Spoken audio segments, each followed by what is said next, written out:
పరిగెత్తు అని చెప్పి మోకాలు అడ్డం పెడితే ఎట్లుంటుందో అట్లాంటి పరిస్థితే ఇజ్రాయెల్ది.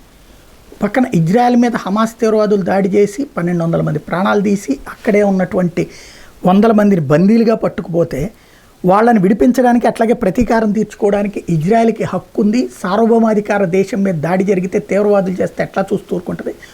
ఆ దాడి చేయొచ్చంటూ అండగా నిలబడి ప్రోత్సహించి తన యుద్ధ నౌకల్ని కూడా అక్కడికి పంపించి తన సైన్యాన్ని కూడా అక్కడికి పంపించి తోడుగా ఉన్నటువంటి అమెరికా తాజాగా దాడి ఎంతవరకు చేయాలో చెప్తుంది. ఈరోజు ఆపేయి అంటది, 4 రోజులు సెలవు అంటది, మళ్ళీ తర్వాత చెయ్యి అంటది. అదేమంటే అవతలోడితో కూడా మంచోడు అనిపించుకోవాలి వీళ్ళు.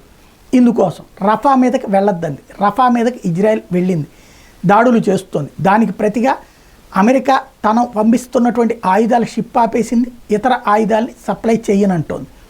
ఇలాంటి సందర్భంలో యూరప్ దేశాలు కూడా అదే బాట పడతాయి అన్నటువంటి నేపథ్యంలో ఇజ్రాయెల్ ప్రధానమంత్రి నెతన్యాహు స్పందించారు.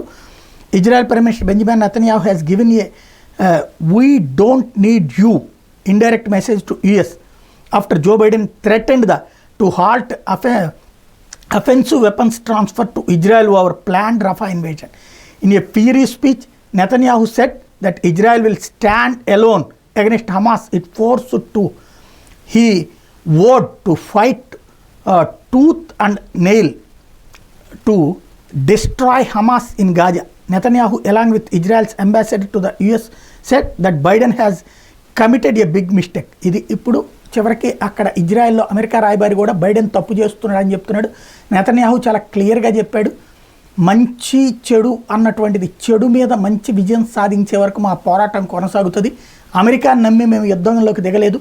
మా సార్వభౌమాధికారాన్ని ఛాలెంజ్ చేస్తూ వచ్చినటువంటి తీవ్రవాద శక్తుల అంతం చూసేదాకా వదిలిపెట్టబోము. అమెరికా సహకరించినా సహకరించకపోయినా తేల్చి చెప్పేశాడు నెతన్యాహు.